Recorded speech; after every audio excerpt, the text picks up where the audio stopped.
झेबीम public आपले जाणं होतं तिथं मला भेटाले शिरपूरले ते आपण घेऊन होता ते काय म्हणतं बस स्टँडले जावाले आणि ते त्यानंतर खूप 8 दिवसापासून ब्लॉग पण बनायचे टाकेल नव्हता कानबाईच मग होत होते आणि कानबाई माता 1 वर्ष मायेच ते म्हणीसन त्याच सर्व व्हिडिओ टाकाय राहतात आणि जुन्या काही यादगिरी आठवणी राहायच्या 30 वर्षभर कोण राज कोण जास्त काहीच सांगू शकतं. त्यानंतर मी पोहोचली शिरपूरमा आणि ते घेऊ डायरेक्ट दिदा मायला भेटाले हॉस्टेलमा आयपोरले बरं नाही वाटरांत ते डायरेक्टली लय गोतीले दवाखानामा तिला म्हटलं समाईसनी पुढे देखील चाल शेण पडेल ते तोंडवरी जायतून बट आणि त्यानंतर मग दिदा मायने आठे ते मेसला आले तिथे दादांनी त्या खूप जीव लावतच बरं का आणि खूप भारी स्वयंपाक वगैरे पण रस्त्याच ना कडे जर लावणं होई ते नक्की तटे भेट द्या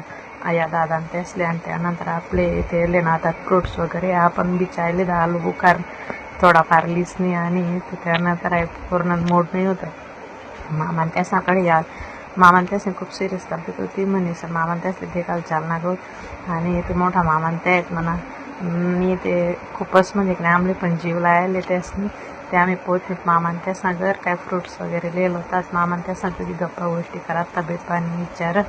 त्यासनी वाली आणि त्यानंतर परत मी तटून घर जावण्यासाठी ऑटो पहिल्यापासूनच करीलेलो होते आम्ही डायरेक्ट इकडून तिकडं आणि ते मग त्यानंतर म्हटलं बस स्टँडला सोडा बस स्टँडला पोहोचलो बस मग काही गर्दी नव्हती अपोऱ्याने सवाकडे तिकडं तोंड करा